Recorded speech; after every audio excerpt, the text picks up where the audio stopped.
Hello, I'm Pam Carruthers of healingstars.com. This is the chart for the full moon, 25th November, set for London, but I use whole signs as the houses. So first locate the sun. Here it is, it's in Sagittarius. It moved into Sagittarius on Sunday, 3 days ago. What's happening at a full moon is always the moon is opposite the sun. That's the nature of a full moon. So here's the moon in Gemini. What is very important and very striking at this full moon is the sobering effect of Saturn, also in Sagittarius. Now, the sun is very close to Saturn in the sky, and you can basically say 1 degree a day is the speed of the sun. So we can look at that and go, well, in 3-4 days' time, we know that the sun and Saturn come together. The other, and I'll talk about that more in a minute, but the other very important contact that's going on is that Saturn itself is at a right angle to Neptune. And that is a very difficult connection. But if we integrate the energies, then it can turn out in a positive manner. The other major thing that's going on, and you can see this reflected in the news, is Uranus here at 16 Aries. Venus has opposed that about 3-4 days ago, but Mars is now also in Libra, the opposite sign to Aries in Uranus, and Mars, as it moves, will activate Pluto and then Uranus. And that's the ongoing theme that we've seen in the world, in global events, since March, April time, but basically June. It started June 2012. And those planets, Uranus and Pluto, will not have an exact right angle again, but they're being activated by Mars, the planet of war. And Mars in Libra isn't necessarily all about peace. So coming back to the sun, the full moon. Sagittarius is governed in turn by Jupiter. The moon in Gemini is governed in turn by Mercury. Mercury is now ahead of the sun. Mercury is acting as a scout, or as another astrologer I like called Rick Levine, he calls it the early warning system. I think that in this particular instance, that's a very, very important thing to notice. Mercury, the messenger, in the sign of Sagittarius, at a right angle to Neptune. And that's the news, basically, of the Turkish have just shot down a Russian fighter, according to them, the Turks, in their airspace. And that is Sagittarius. That's an aeroplane. Sagittarius governs things like flight. Mars is a warplane. And Neptune, we really don't know what's going on when Neptune is involved in any event. Saturn is the planet to do with cold, hard reality. Neptune is the planet of illusion, of fantasy, of imagination, of dreams. So the conflict is huge. If we combine those energies, so if we produce, Saturn likes producing stuff you can touch, you can feel, you can taste it. It's connected to the earth itself.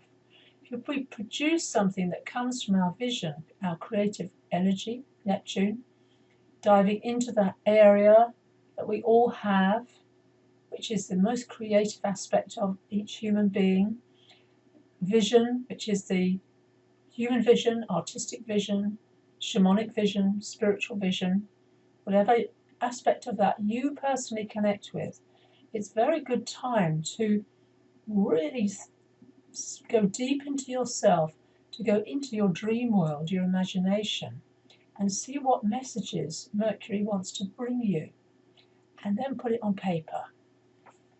Write it down.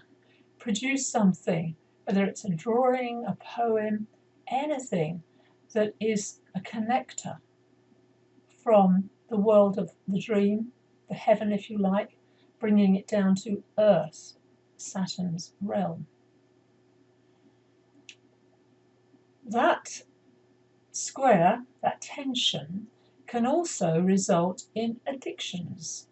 Neptune wants to escape, so whichever is your favourite addiction, whether that's watching Netflix, movies, TV, alcohol, recreational drugs, or just daydreaming. One phrase that came to my mind today was, those days when you just want to put your head under the duvet. Escape. That's Neptune. Oh, Christmas is coming. Let's just forget about work. That's what Neptune in its negative will say. Let's just opt out of what's going on. I won't watch the news. I won't get involved. But Saturn says you have to. Saturn says we have a responsibility to respond, not to hide, not to disappear. And that way we have a strong need, each and every one of us, to question our belief system. That's what Sagittarius is all about. It's about Jupiter. Jupiter's faith. It's in Virgo at the moment. Virgo is not a great sign for Jupiter. Gets caught in too much detail. But this full moon is also going to question us. Mutable signs. This full moon is immutable. They're called changeable signs. So what do we need to change would be a question. How flexible are you? Are you open to listen to new belief systems, new information? Are you checking your facts about your opinions, for instance? Because Sagittarius can be incredibly opinionated and get caught in righteousness. That's the negative aspect of Sagittarius. Mercury also is stirring up. Remember, Sag is a fire sign, so it stirs things up. People get inflamed, get caught in that fire. Gung-ho is a good expression for it. The sobering effect of Saturn as well, I want to emphasize the karmic effect that Saturn represents. By our actions we will see results. So if we put our actions into something creative, that's my counsel of Neptune's realm, then we don't need to be caught in the negative.